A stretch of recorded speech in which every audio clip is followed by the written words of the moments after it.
l'urgence climatique est une constante quotidienne pour l'ensemble de nos habitants, pour l'ensemble de la planète.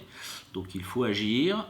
Les collectivités territoriales sont le bon échelon pour agir, pour concerter et définir un plan qui soit le plus réaliste possible sur nos atouts, nos faiblesses, pour construire collectivement une réponse adaptée pour réduire les gaz à effet de serre et pour adapter le territoire aux températures de demain.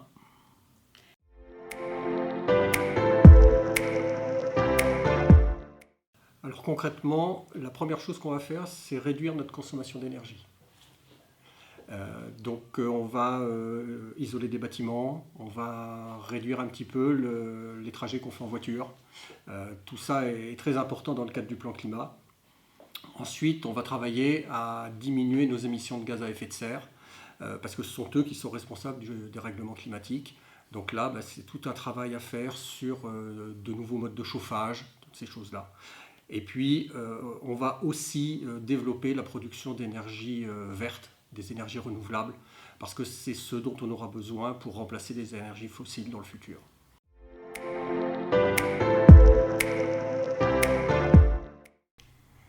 Alors, on va s'appuyer sur toutes les filières.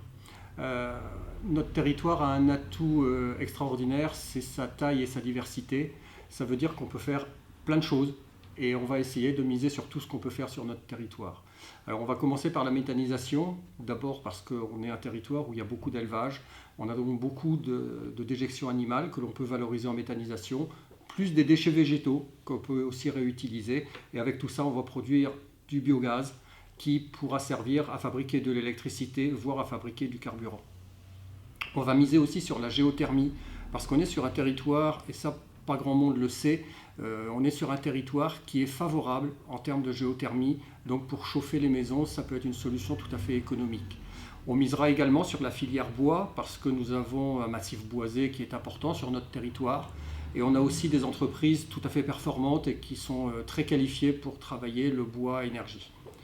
Et puis bien sûr, on visera aussi sur le photovoltaïque, qui est une filière beaucoup plus mature qu'on connaît tous, mais qui est malheureusement assez peu exploitée pour le moment. On a très peu de toitures de bâtiments qui sont utilisées en photovoltaïque. On pourra également aussi faire du photovoltaïque au sol, mais sur des sols qui sont des sols dégradés, comme par exemple des anciens centres d'enfouissement de déchets, comme on a sur Loches-Sud-Touraine. Et puis on pourrait également aussi utiliser de l'éolien dans la mesure où c'est possible et en respectant les désirs des riverains qui seront autour de ces parcs éoliens.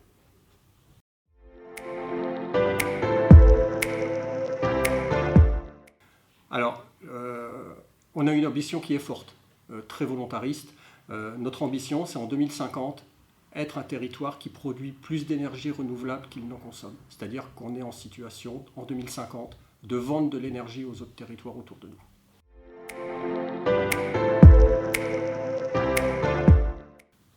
On va s'appuyer sur les aides qui existent déjà au niveau de la région, de l'ADEME, mais on va aussi s'appuyer sur ce que la Comcom est capable de faire. Voilà. Il va falloir que, parce que les ambitions, c'est aussi des ambitions sur le volet humain et sur le volet financier. Donc il va falloir qu'on mette un peu d'argent.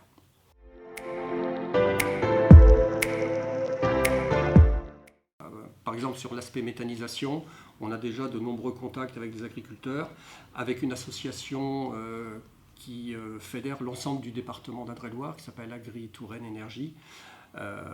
Donc là-dessus, on travaille aussi avec des opérateurs de réseau, GRDF, RT Gaz, etc. Voilà, donc c'est des gens sur qui on va s'appuyer, avec lesquels on va travailler. Sur la filière bois, très clairement, on a déjà une filière qui est structurée et on continuera à s'appuyer dessus. Il y a de la place pour développer encore un petit peu, il n'y a pas de problème.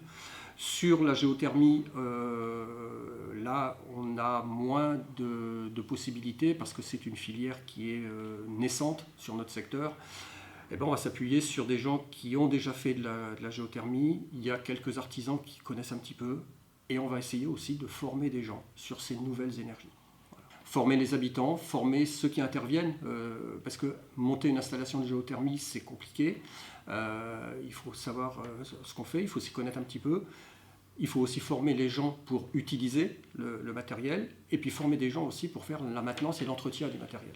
Voilà. Donc il y a vraiment un travail de formation à faire aussi autour de ça. Un travail de formation, il y a aussi un travail de sensibilisation et d'accompagnement dans les projets. Beaucoup d'habitants nous disent qu'ils ne savent pas par où commencer, quels sont les bons leviers par exemple pour une rénovation thermique.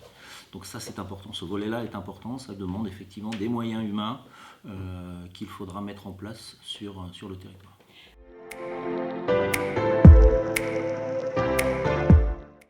Donc le projet de plan climat vient d'être adopté par les élus de la communauté de communes. Maintenant, comme le disait Éric Moreau, il va passer dans une phase d'instruction dans les différents services, préfecture de région, conseil régional, qui vont apporter des contributions. Donc on prendra en compte ces contributions. Ensuite, le projet qui sera plus ou moins amendé si besoin, va être porté à connaissance de l'ensemble du public pendant un mois, qui eux aussi pourront apporter des contributions, des propositions complémentaires. Et ensuite, le plan climat sera définitivement adopté par la communauté de communes et il vivra sa vie pour 6 ans avec un bilan à mi-parcours au bout de 3 ans où on fera une première évaluation de l'ensemble des actions qui sont inscrites, des 26 actions qui sont inscrites au plan climat.